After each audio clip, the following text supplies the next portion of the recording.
Boa tarde, meu povo, sejam bem-vindos a mais uma live. Vai ser uma live muito especial aqui com o pastor Anderson Silva. Já deixa eu mandar aqui para ele, que a gente já vai começar. Se você está chegando agora, cola aí com a gente que vai ser muito especial.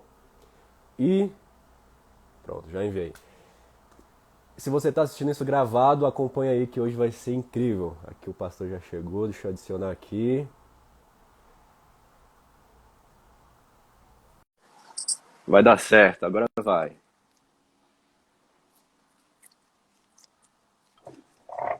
Bom Fala, dia! E aí, meu amigo, tudo bom? como é que você tá, cara? Bom demais, só na graça. Bom, que Por alegria tá. aí. Amém, amém. Feliz demais de estar aqui, cara. Acho que vai ser demais, edificante. Deixa salva aí a live que a gente vai baixar para subir depois no YouTube. Acho que esses momentos eles trazem muita clareza para o futuro da igreja. Acho que são tantas as vozes, né? E quando a gente se dispõe a fazer esse encontro multigeracional, eu contigo, tu com um pastor de 60, eu com um pastor de 70, e a gente consegue trazer uma clareza e uma saúde para a igreja perceber soluções e soluções por meio de problemas reais que às vezes a gente nem percebe que são problemas, ou às vezes percebeu, mas tem preguiça de agir. É Então, verdade. convidei, desde o momento que eu decidi, daqui a pouco eu vou falar do meu pecado.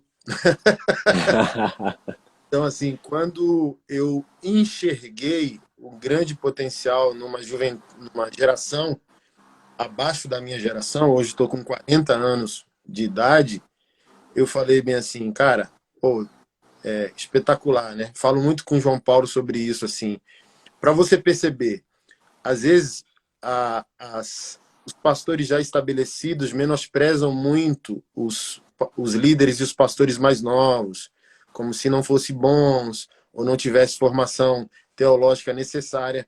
Mas você vê, ó, todo o conteúdo que o João Paulo está produzindo, disponibilizando para a igreja hoje, já estava dentro dele. Aí é o casamento que trouxe à tona agora uma outra face que ele já tinha. Mas assim, ó, não é porque eu não estou usando essa ferramenta, essa arma, que eu não tenho aquele conteúdo, que eu não tenho aquela unção. Vai haver o momento certo de eu me posicionar. Então agora ele está posicionado sobre masculinidade bíblica, sobre casamento e tal. Então, é necessário muito esses encontros como o nosso, multigeracionais, para gerar diálogos e dizer que, cara, o corpo é um mosaico. Eu não sou você, É, você não é igual ao outro, não é igual a mim, mas quando a gente consegue se perceber e respeitar a diversidade do corpo de Cristo e do reino de Deus, a gente consegue fazer avançar. Talvez eu não consiga, por incrível que pareça, como pastor, como pai, eu posso tocar o coração do meu filho. Como pastor, eu não sei, mas você pode. Por isso eu te convidei para essa live, sabe? Para a gente fazer essas pontes ao invés de muros, assim. Quis fazer essa introdução. uau, muito bom. Cara, eu fico muito honrado de estar aqui, de ter recebido o convite, porque, assim, como você falou, vai mudando muito, né? A tecnologia vai mudando e hoje em dia, até sobre um jovem, às vezes sobre o seu filho, como o pastor não consegue ter acesso, às vezes através de um conteúdo que cria na internet, através da palavra de um jovem, consegue ter esse acesso. E é muito legal esse encontro de gerações. Eu fico muito honrado porque quebra essa parede, né, que às vezes muitas pessoas criam, né, porque É, não é sobre a uniformidade, mas é a unidade, né, que a gente tem que criar. Então, eu fico muito honrado. Vai ser muito bom essa live. Estou muito animado. A legal. expectativa tá alta. Cara, eu queria conhecer um pouco tua, sei lá, tua história, tua conversão, tua família, até a gente chegar nesse momento para a gente poder falar de teologia. Então, Legal. te vi, me identifiquei com você, com o seu conteúdo. Eu falei bem assim, o moleque é bom de Bíblia. Então, vocês fizeram um retiro, ou participaram de um retiro, não sei se era do Guilherme lá, e Aham. você foi entrevistar, confundindo os ouvintes com os personagens bíblicos, sacou? Do tipo, sei lá, quantas pessoas tinham na arca de Moisés? Aí a pessoa, 7. Não, a arca era de Noé. É, Tipo assim, então a gente olha dizendo, pô, Pô, que bobeira a produção de conteúdo, mas olha que sensacional. Você fez um Reels ali, rápido, de menos de 1 minuto, cara, com uma abordagem. Aquilo é teologia que você fez, sacou? Então, do tipo assim, um Verdade. teólogo vai olhar para um conteúdo desse e vai dizer: ah, esses guri aí falando, fazendo videozinho, tal, não sei o quê. Mas ali o que você fez foi uma aula de teologia, macho. Tipo assim, ó, segundos questionando contextos bíblicos, personagens bíblicos, trazendo uma confusão e uma clareza ao mesmo tempo, requerendo dos teus amigos ali que você estava brincando um conhecimento bíblico e teológico. Quem são as pessoas, em que contexto e tal. Então você misturou ali Abraão, Moisés, Jesus, Paulo e as pessoas fulano. Aí você, não, é o ciclano. É, é verdade. Hora, mano, foi muito da hora. É muito legal. E hoje em dia o jovem, é muito difícil até para um jovem de 13 anos, 14 anos que vê o conteúdo se interessar por teologia e todo o assunto bíblico. Então essa é uma forma que eu penso assim de como eu vou trazer a teologia, como eu vou trazer a Bíblia para o jovem. Eu tento trazer dessa forma, peço muita criatividade a Deus para para criar esses vídeos. Mas conta um pouco aí da tua história, macho, da tua vida. Legal, legal. Eu sou de Brasília, eu tenho 21 anos e eu me converti realmente em 2019, mas na minha infância algo que me marcou muito foi a falta de, de presença paterna. Então isso foi algo que pesou durante muito tempo, né? Porque desde os meus 3 anos de idade eu não tenho uma presença paterna dentro de casa. Hoje em dia o meu Vivo, pai... Desculpa, não entendi? pai vivo ou pai morto? Pai vivo, pai vivo. Então, é uma coisa que muitos jovens sofrem hoje em dia, né? Que é a falta de paternidade dentro de casa. E é algo que muitas pessoas até se identificam comigo. E no começo da minha vida eu sofri muito com isso. Isso desencadeou várias outras coisas na minha vida, que foi a falta de relacionamento com Deus. Eu não conseguia ver Deus como um pai, eu não conseguia se relacionar com Deus Pai. Então criava essa barreira, né? Com relacionamento com Deus. E eu fui criado dentro de uma igreja muito complicada teologicamente, né, que pregava só a teologia da prosperidade. Então, eu cresci dentro de um contexto muito complicado teologicamente também, familiarmente. Graças a Deus, minha mãe e meus irmãos cuidaram muito bem de mim, então no final deu tudo certo, né, para a glória de Deus. A graça de Deus é incrível que me fez chegar até aqui. Mas eu cresci dentro de um contexto eclesiástico de teologia da prosperidade. Então, a visão de Deus que eu tinha era: para eu ter acesso a isso, eu tenho que fazer aquilo. Eu só sou abençoado se eu tiver bens. Então, eu tinha esse sofisma dentro da minha cabeça. E tudo isso foi quebrado em final de 2018. E depois do falecimento da minha avó, eu tive uma depressão. Foi em 2017, minha avó faleceu, eu tive depressão. E eu comecei a me afundar mais no que os jovens se afundam, os pecados visíveis, né? Que, que, que são o alcoolismo, vamos dizer assim, o relacionamento com várias meninas, até escondido, mas escondido Deus vê, né? Continua sendo pecado. Então, depois disso eu comecei a me afundar nisso, principalmente relacionamento com várias garotas, né? Esse era o meu pecado aparente. Eu me relacionava com várias garotas e eu tive uma quebra. Deus me trouxe a realidade. E uma noite, quando eu ia ter relação com uma garota, mas acabou que eu não consegui ter, né? Aconteceu alguma coisa. No outro dia eu acordei com Deus falando para mim: eu te livrei dessa noite, eu te livrei disso acontecer contigo, para te trazer para mais perto de mim.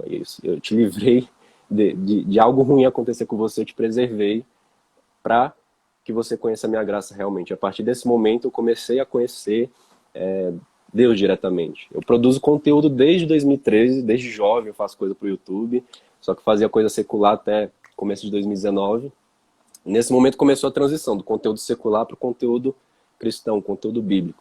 Só que no começo de 2019, eu fiz a transição não muito boa. Eu fui da teologia da prosperidade para a teologia do coaching. Então, continua a mesma coisa, vamos dizer assim, mesmo poço. Só que aí eu fui compreender, eu comecei a focar muito nessa teologia do coaching no começo de 2019. Que eu vi os vídeos que circulavam no Instagram: você é um leão, você é isso. Eu falei: isso é legal, isso agrada aos meus ouvidos, né? Agrada o ouvido de qualquer um ouvir isso. Então eu vou fazer conteúdo falando disso. É uma coisa que eu me arrependo até amargamente de ter feito isso. Feito um vídeo falando: você é um leão, descubra o leão dentro de você. Que hoje em dia eu olho para isso e eu falo que eu nunca publicaria um vídeo desse hoje em dia. Então, Eu até agradeço muito a Deus pela vida do João Paulo, que depois que eu comecei a criar um vínculo com ele, ele me convidou para a Escola 2414, e foi aí que eu tive um choque de realidade, o que é o verdadeiro evangelho, o que é a sã doutrina, e qual o caminho que eu tenho que seguir realmente. Então eu me desvinculei desse teologia da prosperidade, teologia do coach, e eu falei, é isso que eu tenho que pregar, é isso que eu tenho que seguir. Então, hoje em dia eu pego toda a bagagem que eu tenho, hoje eu sou bem resolvido paternamente, então eu pego tudo isso e tento transformar isso em algo que vai transformar em cura através de Cristo para os jovens hoje em dia. Que é um problema que tem hoje em dia. Tudo que eu sofri no passado, hoje em dia, vários jovens sofrem, né? Então, esse é um resumo do resumo da minha história, mais ou menos. É fantástico. Você faz parte do Céu na Terra ou não? Sim, faço parte do Céu na Terra. Fantástico. Essa informação eu não tinha. Do Céu na Terra, mais na mídia do Céu na Terra e da Ir Brasil também. Fantástico. Fantástico. Congrega Nair. Isso, Nair. Cara, o que me, me move, me constrange, me empodera para me posicionar publicamente, igual hoje, cedo eu acordei com a notícia, sei lá, de mais um processo que eu recebi, né? Então, aí eu tava tomando café ali com o meu advogado e ele tem o mesmo perfil que eu, assim, tipo, cara, é necessário um bode expiatório para gerar uma jurisprudência para a igreja do seu neto. Em que sentido? Eu me dispus a sofrer pelo corpo de Cristo em várias instâncias para tornar claro os problemas fundamentais, que são, primeiro, teológicos. Então, por exemplo, por que que um padre se torna um pedófilo, um pastor se torna um assediador sexual? Aquilo, por incrível que pareça, é um problema teológico, porque eu tenho um problema de crença, eu vou ter um problema de sentimento, assim como eu vou ter um problema de comportamento. Então a gente vê o comportamento e diz, onde que está a raiz disso? Não, a raiz disso é teológico, você está crendo errado. Você está crendo errado, você se percebe errado, sente errado, vive errado. Então, me posicionar, por exemplo, como eu tenho me posicionado, gera nos pastores obstinados no pecado uma ira. Cara, esse cara está atrapalhando o meu ecossistema de ganho financeiro, de domínio das massas, de engano, tal. Por quê? Nós queremos ouvir isso, igual você falou. Eu quero estar em pecado e ouvir que Deus tem um plano maravilhoso para a minha vida.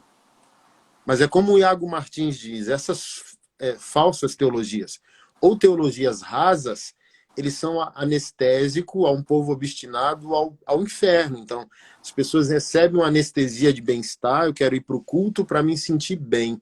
Sem perceber, não que o culto não tenha, e a comunhão dos santos não tenha função terapêutica. Eu só posso ser melhor se eu te encontrar como irmão, servir com os meus dons e vice-versa. Então, não é esse o foco. Mas o culto, a palavra já é direta, é culto, então não é sobre o homem. Eu não tenho que ir para o culto para me sentir bem. Eu tenho que ir para um culto para adorar a Deus nos termos de Deus e isso também ressignificar a minha vida doutrinariamente. Vou ouvir certo, perceber certo, sentir certo e viver de maneira que glorifica a Deus, viver corretamente. Então a gente ali no café, o meu advogado falou, pô, que venha quantos processos forem.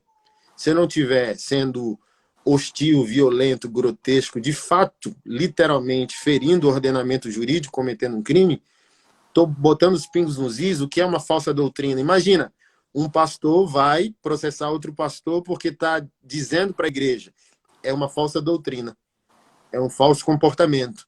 É um comportamento contraditório ao que a palavra de Deus diz. Então, que venham. Assim, de todos que eu já encarei, não perdi nenhum. Porque eu estou me posicionando como pastor, de pastor para pastor, dizendo, olha, isso aqui é um erro, isso aqui é uma mentira e tal, não sei o quê. Por que vale a pena? Porque o que nós estamos crendo, Isaac, e vivendo, já está construindo ou destruindo a igreja dos nossos netos. Você ainda nem se casou, mas a sua postura hoje já está construindo a igreja do teu neto. Teu filho nem nasceu, mas você já está protegendo a igreja do seu neto, sabe? Então, quando eu vejo esses desvios teológicos e doutrinários, minha preocupação com o futuro teológico da juventude da igreja. Um erro hoje, uma heresia hoje, um comprometimento doutrinário hoje, comprometeu. Por exemplo, na teologia a gente vai falar dos atributos de Deus, atributos absolutos e não absolutos, comunicáveis e incomunicáveis. Incomunicáveis, soberania, não compartilhou conosco, onipotência, onisciência, onipresença, não compartilhou conosco. Mas teve os comunicáveis, né? O amor, a graça, a estética, a compaixão, a beleza, a harmonia de todas as coisas. Ele compartilhou aquilo conosco. Recortar de Deus um atributo e gerar um conceito doutrinário em cima daquilo destruiu a igreja dos nossos netos. Por quê? Deus é amor? Deus é amor. Mas o amor sozinho não é Deus. C.S. Lewis, cara, em Quatro Amores, profetizou sem estar profetizando. Olha como Deus é soberano, cara, e onipotente e onipresente. C.S. Lewis era um intelectual, não era um aleluiado igual a nós. Então, assim, nós somos teológicos, mas cremos na unção, no batismo do Espírito Santo, na cura, ela é vigente, ela está atual ainda. Mas C.S. Lewis era, cara, um acadêmico teologicamente falando. Então o cara pegou uma caneta para escrever Quatro Amores, sem saber que estava profetizando, mas Deus soberano estava na mente daquele cara profetizando para nós no século XXI. Olha o que ele disse. Deus é amor, mas o amor não é Deus. No momento em que o amor se tornar um Deus, ele se tornará um demônio. Pega essa fala profética e traz ela para o século XXI. Hoje, o amor é um Deus. Por isso, esse Deus da cultura, das ideologias, se tornou um demônio. Ah, é só amor. Não, mas esse amor sem doutrina é mais inferno do que céu. Porque, por exemplo, o amor de Jesus é doutrinal. Aquele que me ama é aquele que obedece aos meus mandamentos. Então, por exemplo, quem diria que o amor de Deus se tornaria um erro doutrinário? Porque apresentar o amor de Deus sozinho é um grande problema. Assim como apresentar a ira de Deus sozinho é um grande problema. Então, qual a minha preocupação para eu devolver para você? A minha preocupação com o futuro teológico da juventude cristã. Os atributos isolados. Então, por exemplo, Jesus é um dual core. Ele é cordeiro e leão. Eu não posso dizer que ele é só leão, eu não posso dizer que ele é só cordeiro. O evangelho é inclusão, mas o evangelho também é exclusividade. Eu chamo de vinde a mim, de ai de mim. Então ele chama você do jeito que você está. Mas quando você entende, você se enche de temor e você fala como Paulo falou, ai de mim. O livro de Apocalipse fala da ira do cordeiro. Cara, a gente nunca viu uma ovelha irada, mas a Bíblia diz que a ovelha vai irar. É mais fácil ver um leão irado, sim ou não? Mas ver uma ovelha irada, cara, ver a face de amor de Jesus um dia exercendo juízo, João 3,16. O texto do amor salvífico de Deus. Mas no mesmo capítulo 3, o último verso, que é o 36, diz: aquele que permanecer rebelde ao Filho de Deus, sobre ele permanece a ira de Deus. Então, a graça que há em Jesus não anula a ira de Deus contra o pecado. Ele vai derramar essa ira. E a única maneira de se livrar dessa ira é beijar o Filho, como diz Salmos 2. Então, qualquer extremo, botar uma arma em Jesus e, Jesus é armamentista. Jesus é feminista, Jesus é negro, Jesus é trans, Jesus é dos pobres, Jesus é dos ricos, Jesus é aquilo. Cara, recortar um atributo, isolar um atributo e apresentar ele, cara, eu estou destruindo o futuro da igreja. Temos que pregar o evangelho todo para o homem todo. O amor de Deus, a inclusão do evangelho, a exclusividade do evangelho, o juízo eterno, a santificação. Para eu poder encerrar essa parte. É fora de moda.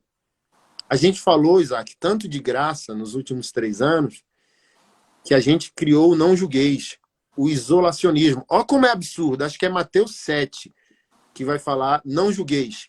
E Jesus termina o raciocínio do não julgueis dizendo não lance pérolas aos porcos. Ele diz não julga e termina julgando. Ou seja, eu não entendi o que ele quer dizer sobre não julgar. Então, a gente criou uma falsa doutrina do não julgueis e a gente gerou um povo sem santidade. A santidade hoje é zombada, cara. A gente vai falar de pureza sexual no namoro, isso é medieval. A gente vai falar sobre o se guardar para Deus. Cara, irmãos que escolhem, por exemplo, beijar só no altar, são ridicularizados. Pessoas que querem se guardar sexualmente para o casamento são ridicularizados. Obviamente que a vida não é ciência exata, nem todo o meu plano de santidade vai dar certo. Mas, cara, santidade é algo fixo no reino de Deus, é inegociável. Mas do tipo assim, ó, não julgueis, não julgueis, não julgueis, não julgueis, autorizou a nós a vivermos no pecado sem sermos cobrados e zombarmos da santificação. É verdade. O que tu acha disso tudo, cara? Como que tu enxerga essa mistureba toda teológica e, cara, nosso futuro Uhum. como igreja? Nossa, demais. Até a juventude, principalmente, eu estava até refletindo isso mais cedo, que o grande mal da juventude é o desequilíbrio, né? Isso é reflexo do pecado em si. Toda a humanidade tem um desequilíbrio em toda a humanidade, mas a juventude é muito extremista. Ou é muito um lado, é muito outro. Ou prega só a ira de Deus, em um contexto que já é pregada a ira de Deus, mas não traz o amor, prega só o amor e não traz a ira de Deus. Então, a juventude em si é muito extremista, ou é para um lado ou é para o outro. Ou Jesus é isso, ou Jesus é aquilo. E esse desequilíbrio, eu digo que o remédio para esse desequilíbrio é ler a palavra, é ler isso aqui. Por isso que eu dedico muito, até os conteúdos, eu dedico falando, incentivando aos jovens a lerem. Porque eu até digo que grande parte das perguntas que o pessoal sempre faz, grande parte dos questionamentos, não existiriam se as pessoas lessem a palavra. E até sobre os quatro amores, o livro Quatro Amores, é Cinco Amores, é quatro, né? Quatro Amores do C.S. Lewis, tem uma frase que eu vi esses dias, que é: o amor que substitui o lugar de Deus não é amor, é idolatria.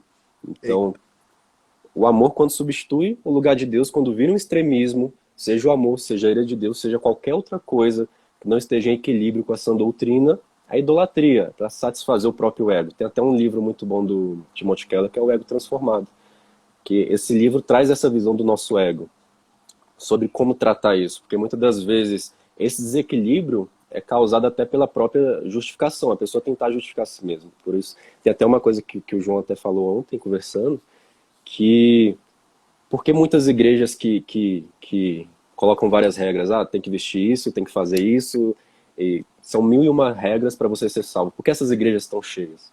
Porque é muito mais fácil para o ser humano ter um manual na sua mão, você lê ali, faz isso, faz aquilo, do que pegar a própria palavra e ler. Porque o ser humano em si, ele é preguiçoso. Tem muitas pessoas preguiçosas que não param para nem 10 minutos do dia para ler a palavra. Então, a minha preocupação hoje em dia, o que eu fico muito preocupado é com a juventude. Que a juventude tem a preguiça de ler a palavra, né? Falta o incentivo. Existem várias linguagens bíblicas, tem NVI, NAA, existem várias formas. Tem até a Bíblia do Minecraft hoje em dia de desenho. Tem 1001 formas de você absorver a palavra. Hoje em dia, até com a internet, só não absorve a palavra quem não quer, entendeu? Porque está disponível para qualquer um. A internet possibilitou isso. A pregação através de um vídeo, até tem o aplicativo da Bíblia no celular agora. Então a gente tem todas as ferramentas para combater tudo isso, todas as heresias que vêm sendo criadas. Mas o que precisa são as pessoas se comprometerem a se aprofundar nas escrituras. Porque não tem como a gente vencer todas essas heresias, não tem como a gente vencer todos os falsos pastores, se o próprio povo padece por falta de conhecimento, falta de leitura da palavra. Então, eu acredito que tem 3 coisas que eu sempre falo que é o principal erro da juventude hoje em dia. Eu sempre converso com muitos adolescentes, jovens, e são os 3 erros básicos: a falta de leitura, falta de profundidade e falta das disciplinas bíblicas, jejum, oração e leitura da palavra. Quando você vê na vida de um jovem, ou lê muito a Bíblia e falta jejum e oração, ou ora demais falta Bíblia e jejum, ou jejum demais. Falta sempre alguma coisa, nunca tem um equilíbrio assim. Então, o jovem, se ele é desequilibrado, né? A criatura mais desequilibrada é o jovem. E eu era esse desequilibrado.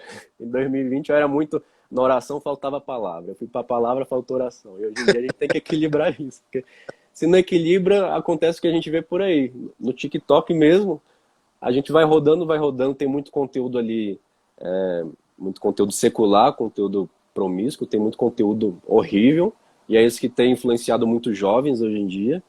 Aí quando a gente vai para a parte, pro lado bíblico, pro lado bíblico do TikTok, que é um aplicativo muito em alta, a gente vê que dentro desse lado bíblico tem várias heresias sendo pregadas. Tem gente relativizando a palavra, falando, não, a palavra não é absoluta, a palavra é isso. Quando na verdade a palavra, ela é absoluta, é a palavra de Deus. Por si só, ela é absoluta. Então, essa relativização da palavra, eu acredito que é um dos submaus, vamos dizer assim, que está por detrás da falta de leitura da palavra, que é a relativização da palavra, até no meio dos jovens em si, que isso aqui está escrito que é pecado, mas não é muito bem assim, tem que fazer isso, mas não é muito bem desse jeito. Isso está por detrás da falta de leitura e falta de estudo da palavra. Então, um, é um estrago enorme, alguém que não tem base bíblica, alguém que não tem estudo da palavra, receber na mão milhares de seguidores, receber uma plataforma enorme para poder falar e acaba falando heresia, acaba causando um estrago. Hoje em dia no TikTok, até no Instagram, em todas as redes sociais, o que tem causado um estrago é essas heresias sendo pregadas. Então, para combater isso, a gente tem que incentivar, eu tenho procurado até incentivar os jovens. Todo dia eu posto uma história mostrando um livro que eu tô lendo agora esse aqui o Deus Pródigo, do Timothy Keller. Então, estou sempre postando, sempre falando, leia isso, aí posta a frase. Aí, quando eu vejo alguém repostando e falando, eu comprei esse livro por causa de você, eu me sinto dever cumprido, entendeu? De estar incentivando os jovens a isso. Porque, no final, né, de criar conteúdo por trás de tudo isso, o que vai importar é se eu incentivei aquela pessoa a se aprofundar mais em Deus. Se eu incentivei a pessoa a estar se equilibrando a sua vida com Deus, eu tenho essa sensação de dever cumprido, né? Porque é uma pessoa a mais, uma pessoa a menos, né? Nessas heresias, debaixo dessas heresias, e uma pessoa a mais para estar do nosso lado para lutar contra tudo isso. Então, eu acabei até falando demais, mas é isso. Não, falou não, fantástico, cara. Assim, até para fazer minhas últimas considerações aqui. Os passos práticos, eu acho, né? Pastor Anderson, você e o Isaac trouxeram clareza aqui da necessidade de eu me aprofundar. É justamente equacionar o desequilíbrio. Você tem mais o quê? Tem mais um canela de fogo que gosta da presença, dos dons? Tem que frear isso com teologia. Tem um pastor que morreu ano passado, norte-americano, escreveu o livro O Plantador, sobre plantação de igreja e masculinidade. Darren Patrick, o nome dele. Calvinista, reformado, perguntaram para ele, você é calvinista? Ele diz, não, eu sou carismático com cinto de segurança. Eu sou pentecostal com cinto de segurança. Então, quem é entregue mais ao ambiente carismático, dos dons espirituais, da percepção do mundo espiritual, tem que ser envolvido e freado por uma teologia saudável. Porque é essa teologia que vai dar filtros corretos da interpretação da realidade. Então, por exemplo, pessoas já me procuraram dizendo, um cara me procurou dizendo, minha amiga tem visão aberta, ela vê demônios, e eu perguntei, por quê? Ela fala, Deus falou que é para eu sentir medo. Aí eu falei bem assim, olha, falta um mentor espiritual, teológico na vida dela. Deus não dá visão aberta para ninguém ter medo de demônio e de anjo. Por exemplo, se Deus nos der uma visão espiritual aberta para a gente ver a atuação de anjos e demônios, é para a gente perceber a atuação. Se eu vejo um demônio atuando de certa maneira, aquilo tem que me estimular a produzir teologia que confronte aquela atuação demoníaca. Por quê? Sei lá, uma força maligna atua nos casamentos em Samambaia, um exemplo. Alto índice de divórcio, de pedofilia nas famílias. Se Deus me mostrar abertamente uma atuação dos demônios nesse sentido, que eu tenho que entender? Eu vou batalhar espiritualmente com aquelas forças espirituais, porém agora eu vou atuar de maneira social e teológica nas famílias. Ensinar homens de um lado, ensinar mulheres de outro lado, ensinar as crianças, absorver as crianças em projetos sociais. É isso. Porque não tem sentido. Olha, Anderson, um demônio. Ai, meu Deus, que medo. Não tem sentido.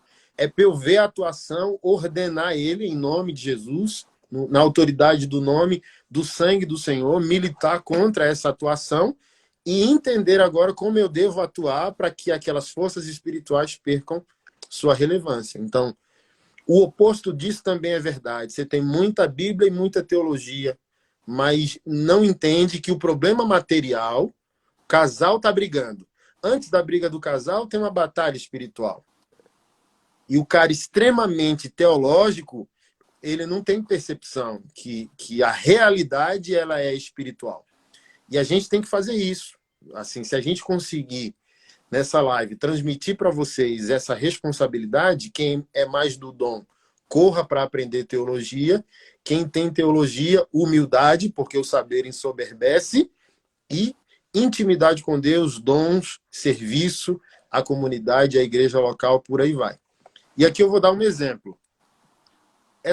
Esses 2 últimos anos de atuação, hoje eu lidero 34 projetos de atuação ou social ou missionária. Dentre esses projetos, nós temos 2 de atuação para dar amparo a vítimas de crimes sexuais. Um deles é exclusivamente para o ambiente de fé da igreja e principalmente contra pastores que cometem esses atos. No começo do projeto foi desequilibrador para mim, foi até bom para eu perceber as idolatrias do coração. Assim, ó, eu sou tão reativo às injustiças que eu perco eu me descontrolo no momento de injustiça. Eu fico irado.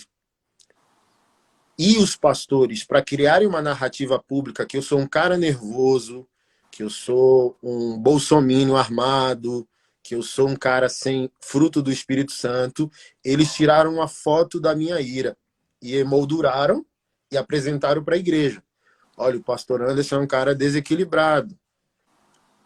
Mas olha só, teologicamente, o que deveria ser feito? Ok, me mostraram uma foto dele irado. Por que ele está irado? Essa é a pergunta, chave. Porque, por exemplo, se eu tirar uma foto de Jesus virando a banca dos mercadores, eu digo que Jesus é um grosseiro estúpido. Mas se eu perguntar, tá bom, esse cara tá muito nervoso. Tá nervoso por quê? Porque, gente, o oposto da ira é indiferença. Quem não ama nunca vai irar. Por exemplo, se você é marido, namorado, noivo, pai, mãe, se você é um cristão, ama a igreja, ama Jesus, a ira pode ser manifestação de amor, quando há verdade. Ok? Por exemplo, se você me vê defendendo a honra pública da minha esposa, se alguém agredi-la, ou da minha mãe, ou de um parente, eu vou chamar isso de violência santificada, porque não é uma violência que eu cometo gratuitamente contra alguém. É um ato truculento de amor a quem eu estou protegendo. Então, por exemplo, nessa lógica, o inferno é uma boa notícia, porque é um ato de amor de Jesus aos seus.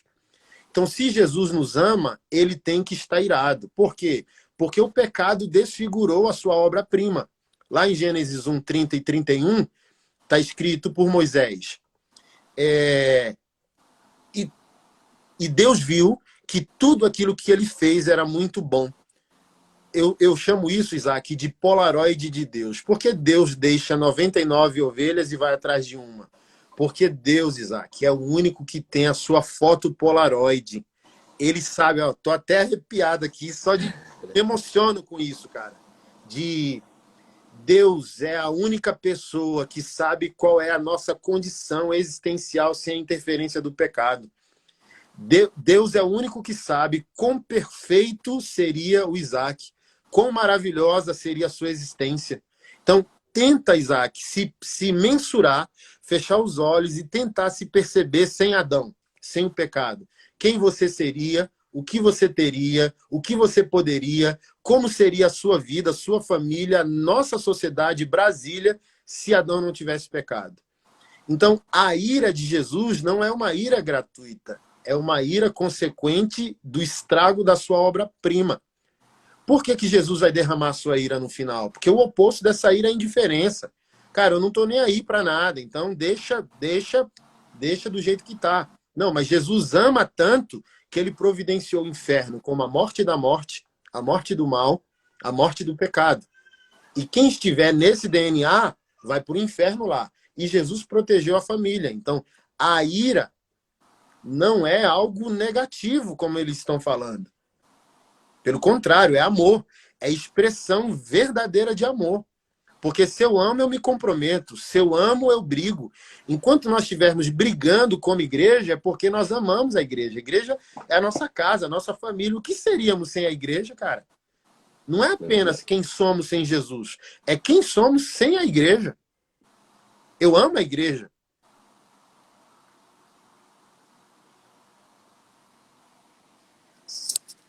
A igreja. Tá me ouvindo? É porque ligaram para Tô. mim aqui. Eu acho que ficou mudo o áudio. Cortou Tá só a última tranquilo? fala. Tá, tá. Tô ouvindo agora. Ligando de novo. É 011. Quando é 011, é paga o que você me deve. É o inimigo. 011 é o inimigo. Então, assim, ó, a injustiça. Imagina, cara, hoje, por exemplo, a Fernanda Brum me ajuda a pagar planos de saúde para vítimas de crime sexual, sabe? Então, assim, ó, nenhum pastor, homem, cara, me procurou para dizer: por que que tu tá irado, mano? Tenta aqui, conversa comigo, me explica. Fernanda Brum me procurou: amigo, por que que você tá irado? Aí eu botei na mesa dela, tá aqui, ó. Tá aqui o pulso aberto de uma menina que o pastor transou com ela e ela quer se matar. Tá aqui, cara, essa lista toda de amantes de pastores. Tá aqui a quantidade de crime sexual que pastores cometeram. Isaac, hoje tem pastor preso com o meu apoio, cara. Isso é surreal. É para eu estar evangelizando, cara, e pregando o evangelho. Não é para eu estar tendo um projeto que tem aplicativo, que recebe denúncia para auxiliar psicologicamente, juridicamente, uma vítima de crime sexual. Isso é surreal, isso é antivocacional, entende? Então, em momentos de ira para com a injustiça, eu me posiciono. Quando eu me posiciono, as pessoas tiram a foto desse momento, sem querer saber o que ativou essa ira. Então, essa ira é para proteger quem está sofrendo, e não para atacar por atacar, fazer por fazer, ou denegrir a imagem de ninguém. E, por fim, o que é que o Espírito Santo... Se você ficar confrontando os pastores, isso é muito bom, mas vai cansar. Dê poder bíblico e teológico ao meu povo. Virou a chave. Eu continuo confrontando, eu continuo apoiando vítimas. Hoje a gente paga aluguel, plano de saúde, às vezes compras. Damos apoio jurídico nacionalmente a vítimas de crime sexual, apoio psicológico e jurídico, mas eu entendi o poder teológico. Por exemplo, no início do projeto, 90% da igreja era contra mim, 10% a favor. 2021, 90% é a favor, 10% contra. Por quê? Porque eu ensinei o pessoal a abrir a Bíblia e estudar os atributos pastorais. Isaac, as pessoas nunca tinham lido as pastorais de Paulo. 1 Timóteo, 2 Timóteo e Tito. O pessoal não sabia. Quando eu falava, você conhece os atributos pastorais relatados na Bíblia? Não, nunca ouvi falar disso. Então vamos lá. Eu dei poder bíblico e teológico ao povo. Abre aí 1 Timóteo capítulo 3, verso 1. O que está escrito? Aquele que almeja o episcopado, boa obra almeja, é necessário, porém, que ele seja. Aí começam os atributos. Marido de uma só mulher, tenha bom nome com de fora, não seja dado a vinho. Pá, pá, pá, pá. Caramba, tá aqui, pastor, nunca sabia. Por exemplo, parei de me desgastar, de me cansar, só porque treinei o pessoal. Teve um irmão aqui que citou uma situação, e eu não vou citá-la aqui por ofensa ou por nada, mas para falar do buraco teológico que existe na nossa igreja nacional, e isso faz com que a gente não consiga ter uma percepção da realidade. Então, me procuraram falando, olha, o Brunão Morada te citou num podcast com o Douglas Gonçalves. Aí eu fui ver, aí lá eles dão uma risada e... tem um cara aí que é o justiceiro gospel, o profeta do caos, que quer dividir o joio do trigo, mas a Bíblia falou que o joio é tirado pelos anjos.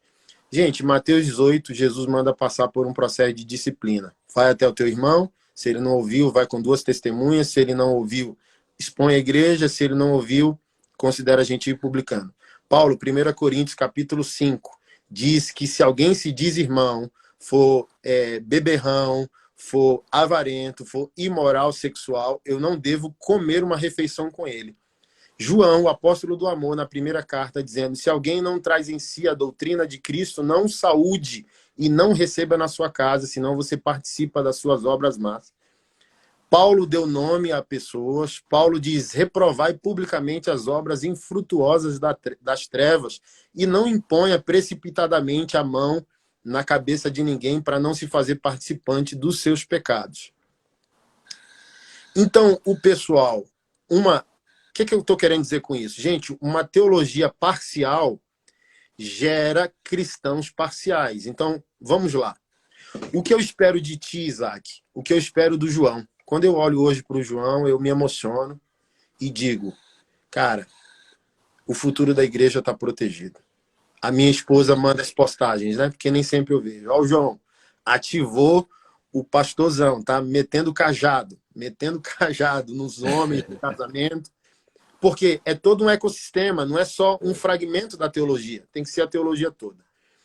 Eu quero, Isaac, hoje você está com 21. E com 21 anos você tem um ecossistema.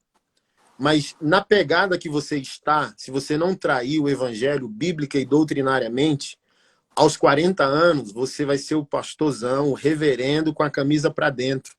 Então, você vai respeitar também a sua cronologia. Por que que um irmão, como Morada, tem uma percepção que eu quero ser um justiceiro gospel? Porque existem muitos dos meus irmãos que eu respeito, amo e tal, mas eles não respeitam a cronologia da própria idade. Isaac, eu tenho 40 anos hoje. E eu quero falar, me portar, me vestir e ter postura de um homem de 40. Por exemplo, eu sou um desbravador social. Eu sou um homem que está lutando por uma mudança de paradigma social. E o Brunão, irmão, um cara que eu amo, ele coleciona tênis. Nós nunca teremos a mesma percepção de vida porque as nossas prioridades são distintas. Eu foquei para resolver um problema eclesiástico e público e o cara é um ministro de louvor que não quer problema com ninguém e quer colecionar seus tênis. Ele nunca vai entender meu coração, até que ele sente numa mesa. Eu não posso também desmerecê-lo e julgá-lo por nada. Mas olha só, olhe, aqui não quero julgar ninguém, mas eu quero que vocês façam um exercício de análise. Olhe para os pastores emergentes, como eu sou um pastor emergente, com 40 anos, e conclua com a idade deles. Quase nunca você vai acertar, porque há um excesso de jovialidade, há um excesso de falta de peso. A palavra não pesou para fazer a gente chorar mais do que se alegrar. Tem a hora de se alegrar, mas a gente está envolvido num monte de problema sério que não é só a heresia. Então imagina, se eu botar na sua mesa todos os relatórios de crimes sexuais cometidos na igreja, assim, ó, vai ter a hora que eu vou sorrir. Mas, cara, eu tenho que chorar muito antes de sorrir. Então eu não vou estar, ó o justiceiro gospel. Não, por que o cara tá maluco desse jeito? Gente, eu nasci de novo. Eu amo Jesus, eu sou batizado com o Espírito Santo, amo orar em línguas. Vocês pegam um recorte, uma foto e dizem, o Anderson é o bravão do rolê. É nada, eu sou uma manteiga derretida no seu cuscuz. Mas, cara, eu amo tanto, tanto, tanto Jesus, o Evangelho, a Bíblia, a nós como igreja, o povo de Deus, cara, que eu não vou ser omisso. Eu vou irar. Eu vou irar e eu quero resolver o problema. Eu quero resolver moralmente, espiritualmente, teologicamente e financeiramente para resolver os nossos problemas. Então, qual a solução? Disse tudo isso para dar o meu conselho. Pastor Anderson, entendi o desequilíbrio. Porque, por exemplo, eu já conversei com o Morada sobre a infantilização teológica das canções. E ele veio defender, por exemplo, uma fala que eu tive sobre uma música do Alessandro Vilas Boas. De uma música linda, mas que no final ele considera a noiva singular e não plural. Então, quando a Bíblia diz que somos a noiva de Jesus, isso não pode ser aplicado no singular. Isso é aplicado no plural como figura de linguagem. Mas Jesus não vai casar conosco individualmente. É uma figura de linguagem de aliança com o seu povo. Então, olha para você perceber. Eu vou dar esse testemunho aqui da minha conversa com o Brunão para vocês entenderem que é um problema teológico a reverberar outros problemas. Então, Ser Mudado é a música do Alessandro. No final da música do Alessandro, ele faz um espontâneo casa comigo, casa comigo, casa comigo, casa comigo. No secreto, eu conversei com o Alessandro também, mas esse é meu secreto, pastor Anderson. Alessandro, quando você pega o seu secreto e você traz a público, virou doutrina. O que cantamos e repetimos, iremos crer. Jesus não é o noivo singular de cada um de nós. Ele é o noivo plural de um povo. Prova teológica que essa canção está errada teologicamente e ela vai dar problemas comportamentais. Por isso, muitos de nós, como homem de Deus, se portam de maneira menos viril e acham que a virilidade bíblica é ser troglodita. Não é. Não é. Um homem é dosado por atributos. Um homem, assim como Jesus, é cordeiro e leão. Ele é heróico no que precisa e ele é dócil, gentil e servo no que precisa também. Ele é essa mistura. Tem dias de guerra, você leão. Tem dia de paz, você cordeiro. Um pastor do Rio de Janeiro me ligou dizendo, macho, eu te julguei achando que você estava errado ao afirmar que tem músicas teologicamente erradas. Mas, cara, eu quero te ligar para pedir perdão e dizer que você não está errado. Eu estava louvando, chapado aqui, com a minha filha de 5 anos de idade. E aí eu botei no aleatório no Spotify. Entrou a música do Alessandro, Ser Mudado. No final, quando ele começou, casa comigo, casa comigo, casa comigo, a minha filha parou de orar, desligou o som e disse, pai, se ele é menino e Jesus é menino, como eles podem casar? Caramba. Olha que problemão. Olha que problemão teológico. E eu tentei explicar isso para o Brunão. Brunão, eu não estou perseguindo vocês. Brunão, eu não estou desmerecendo o trabalho de vocês.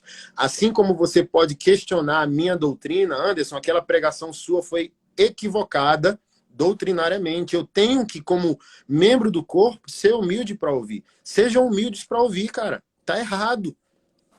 Tem que mudar essa pegada. Casa conosco. Casa conosco, casa conosco, e não casa comigo no individual, porque se Jesus casa comigo e contigo, já é poligamia, entende? Então, o noivo não é individual, o noivo, ele é coletivo. O noivo é nosso, o noivo não é meu, ok? Aí o Brunão tentou explicar o Alessandro falando do secreto, assim como ele quis justificar aquela música lá do Playground também dele com Jesus. Sei lá, esconde-esconde, pega-pega, com Jesus. Nem lembro a canção em si. Aí o Brunão falou, mas você tem que levar em conta que eu fui uma criança que tive trauma na infância. Não, Se resolve, macho. Assim como você disse aqui para mim, que bíblica e teologicamente você superou a orfandade. E agora você está posicionado.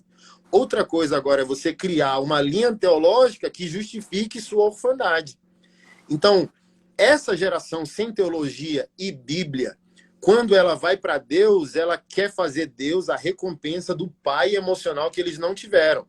Então, por que a música do Brunão está errada para a igreja? Ela tá certa para o departamento infantil, das crianças no lúdico entenderem Deus. Mas para nós, maduros e adultos na fé, não faz sentido. Essa conversa que eu tive com o Brunão foi no mesmo ano que o Billy Graham morreu. Falei, ó, o Billy Graham, cara, 90 anos, calça para dentro, tiozão, morreu, chegou na eternidade. Cara, não vai chegar lá e Jesus escondido atrás de uma árvore, cadê o filhinho do papai? Cadê neném? Não, não vai, mano. Não vai. Então, eu falei, há estágios e estágios, cara. Problemas e problemas que a gente tem que ter posicionamento bíblico e doutrinário para ser empoderador. Você quer ver? Já que a gente está nesse assunto, um pastor da Lagoinha de Belo Horizonte disse, macho, me perdoe, eu também te julgava, mas agora entendo o que você quer dizer sobre resgate bíblico e teológico.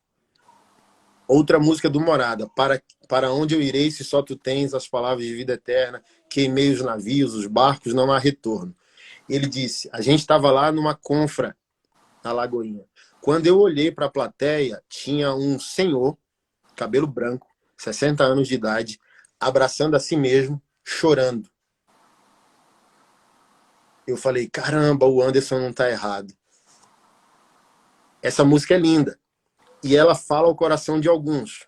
Mas eu tenho que, como transmissor dessa música, entender a responsabilidade de que ela não pode se tornar uma norma total para a igreja. Porque um senhor de 60 anos ainda se sentia não enviado, Isaac. Olha o problema. Já era para ele ser o nosso Melquisedeque, o nosso Paulo, o nosso ancião. Mas um cara de 60 anos está sem referência de envio. O cara está aqui dizendo, cara, eu não sei ainda a minha identidade. Eu não estou resolvido com o meu passado. Eu não sei o que fazer da minha vida. Aí esse mesmo senhor que está em crise de identidade, ele conta com quem na igreja?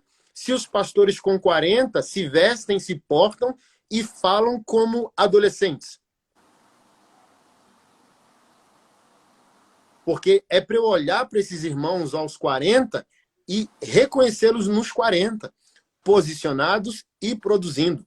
Então, a teologia vai dar a maturidade do momento e do estágio. Tem 15? Tem 15. Tem 20? Tem 20. Tem 25? Tem 25. Tem 30? Tem 30. Tem 40? Tem 40. E você não fica perdido no limbo, entende? O de 40 não tem 20 e o de 20 também não tem 40. Há um processo natural de empoderamento multigeracional. Um vai empurrando o outro, amadurecendo o outro e enviando o outro. Encerro pedindo outro exercício. Nos procure, pastores emergentes, e vejam se a nossa pregação é totalizante. Se a gente está falando de avivamento, arrependimento, família, caráter, sexualidade, finanças, políticas, sociedade, geralmente um pastor no limbo perdido, ele só tem um assunto. Ele só fala de um... Ele não consegue ser teológico abrangente no que fala e no que faz. Minhas considerações foram quase 1 hora, né, velho? Me desculpa. Mas assim, rapaz, é bom demais. É uma aula muito boa, rapaz. Eu quis trazer essa abordagem bíblica e teológica para a gente ter um cenário nacional, sacou? Porque às vezes a gente está julgando um problema em uma pessoa e, cara, é trazer a clareza ali. Bom demais. Faz umas considerações, meu amigo. Cara, que foi uma aula. Eu fiquei aqui só ouvindo, foi bom demais. Que a gente vê para a cultura em si, que a música, cinema, todas as artes, a gente não percebe isso, tanto que você falou da música do Ale, eu nunca tinha percebido isso, né? Agora que eu fui parar para pensar, caramba, isso realmente. Às vezes a gente acha que é o quê? Só sabor de mel, só essas músicas aí, mas às vezes tá enraizado sem a gente perceber na nossa cultura. tem até, eu não lembro quem disse isso, mas é até uma estratégia marxista de, pela cultura, tratar através da cultura algo para transformar a mente das pessoas de acordo com aquela ideologia. Por exemplo, na Netflix ontem, o que está no top 1 da Netflix é uma série chamada Sex Education, né? Aí eu, caramba, deixa eu ver que série é essa. Você entra nos 1 minuto e meio da série, a série é totalmente pornográfica. Então, e é uma série que o objetivo dessa série é educar jovens sexualmente. Então, toda a cultura hoje em dia, todo material cultural vai tentar doutrinar ideologicamente as pessoas. Então, aqui desse lado a gente também tem que trabalhar cinema, música, tudo que a gente tiver, todas as nossas armas, teologicamente centrado em Cristo. Então, se a gente faz coisas desequilibradas, músicas desequilibradas, vídeos desequilibrados, a própria internet está no ápice, se faz Reels, TikTok desequilibrados teologicamente, a gente constrói algo que no futuro a gente vai colher um problemão. Então, parando para refletir nisso, isso é algo que tem que ser muito mudado culturalmente, seja nos vídeos, principalmente. Eu estou muito em contato com os criadores de conteúdo no TikTok, no Instagram. Tem que ser muito tratado nisso profundamente para não ter esse extremo que foi falado, né? Que a gente falou. O problema é o desequilíbrio. Então, às vezes, tem criador de conteúdo que só fala da ira de Deus, só fala da ira, mas acaba só ficando naquilo. É que nem falou, pastor que só fala de uma coisa, só prega sobre identidade, tem alguma coisa errada. Que prega só sobre finanças, tem alguma coisa errada. Então tem que haver esse equilíbrio. Então, para os jovens em si, que eu tenho muito contato com os jovens, eu vejo que para tentar equilibrar é se aprofundar teologicamente, né? Porque, que nem falou do exemplo da menininha que ouviu a música do Alê e acabou tendo esse despertar nessa música, se os jovens hoje em dia de 16, 13, enfim, 20 anos por aí, se não ter essa mente teologicamente educada, vai acabar consumindo conteúdo e passando uma coisa que não é centrada, não é cristocêntrica, não é centrada na palavra. Então, acrescentando e concordando com tudo que disse, a gente tem que abrir nossos olhos para cada palavra, não só absorver, mas sim filtrar e tem que julgar, assim, segundo a reta justiça, né? Eu não julguei isso aí, tá? Foi muito, muito alterado. Assim, para mim, sei lá, minha responsabilidade com o corpo de Cristo mesmo, até me emociono só de pensar isso.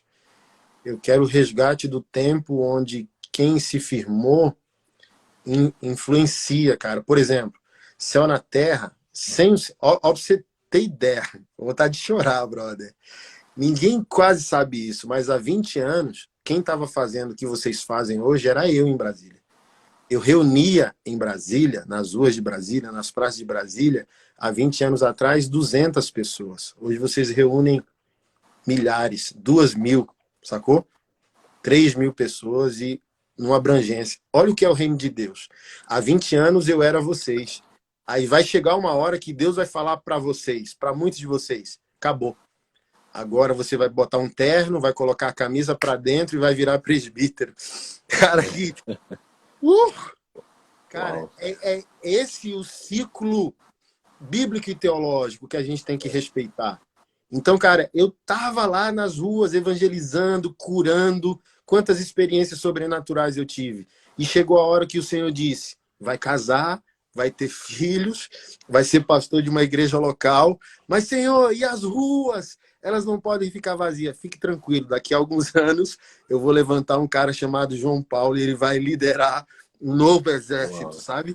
E, cara, sem vocês, o Brasil seria uma droga, sacou? Porque, por exemplo, chegou um tempo da morte vocacional, os jovens não querem mais serem pastores. E ministérios como o Céu na Terra, e respeito demais vocês, despertaram novamente um sentimento vocacional, sabe? Quando eu vi, cara, vocês, eu tinha um preconceito enorme com o TikTok. Quando eu vi vocês, retiro de TikTok, queriam despertar a minha ira, dizendo, olha que banalidade. Quando eu vi, eu disse, o que não é banal, mano? Não é banal. é um novo tempo, é um tempo de curva e tal, não sei o quê.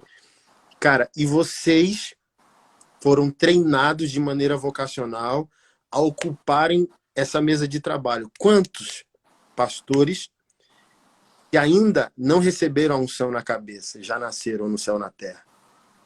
Eu posso botar no mínimo 10 de vocês como futuros pastores dessa nação, sacou? E do tipo assim, ó, daqui a 50 anos, eu tá velhinho e vocês estarem com 40 dizendo, lembra lá? E, por exemplo, meu Deus, quando o Senhor mandar vocês saírem das ruas, vocês vão dizer, não, mas o nosso legado é grande. Pô, tem os retiros, tem as escolas. Não, fica tranquilo. Vai haver um novo movimento e eles vão colocar 100 mil, 200 mil pessoas nas ruas. E agora eu tenho uma outra sala de trabalho para vocês.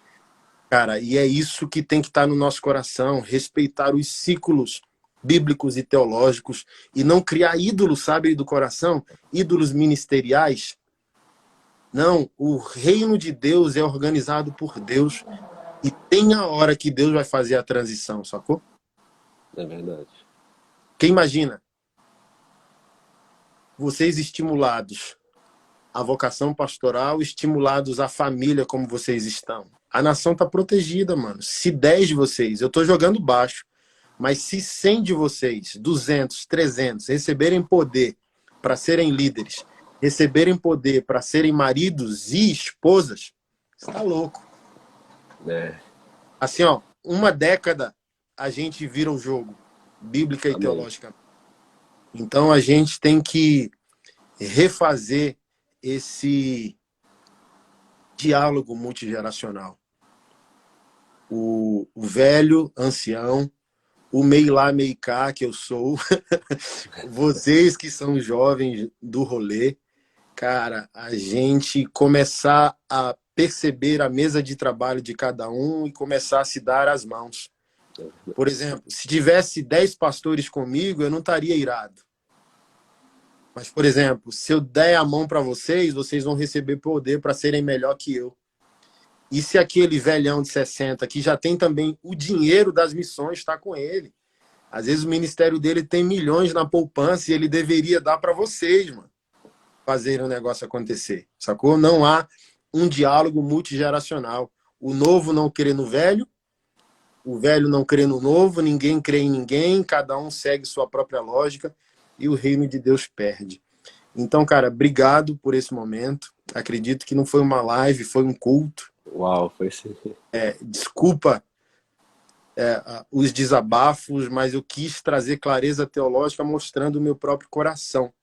É isso aqui que está no meu coração. Eu amo a igreja, eu amo o reino de Deus, eu amo, cara, a Bíblia Sagrada, a capa da Bíblia eu amo, sabe? A capa da Bíblia eu creio numa igreja triunfante, num futuro extraordinário para nós, para a nação, mas não há avivamento com iniquidade. E para resolver a nossa iniquidade, a gente precisa de Bíblia e teologia saudável. Depois que o Senhor nos levar a um arrependimento moral, ele vai fazer um despertar de avivamento sem precedente histórico. E o Brasil é esse celeiro inicial de missões. Amém. Obrigado, mano. Eu agradeço muito pelo convite. Que, cara, foi uma aula. Aprendi muito aqui. E eu acredito que uma coisa, eu até falo aqui para os jovens que estão assistindo, que tudo que a gente colhe hoje, tudo que a gente está colhendo hoje, não foi a gente que plantou. O que eu estou colhendo hoje, que o João está colhendo hoje, que todos os jovens estão colhendo, não foi a gente que plantou. Foram plantados de gerações passadas. Então, eu honro muito a sua vida, a vida de todos que plantaram, de todos que suaram, que choraram por essa nação e plantaram tudo que a gente está colhendo hoje. Eu acredito que essa relação de gerações vai trazer muitos frutos para a glória de Deus. Amém. Amém. Também. Beijão, nego. A gente se vê em breve. Um abraço. Pessoal, quarta-feira a gente vai gravar um podcast, tá? Se prepare aí que vem coisas boas aí nas próximas semanas. Só coisa boa agora, rapaz. Deixa salvo, nego, Vai pra ser gente incrível. salvar e pro YouTube, tá bom?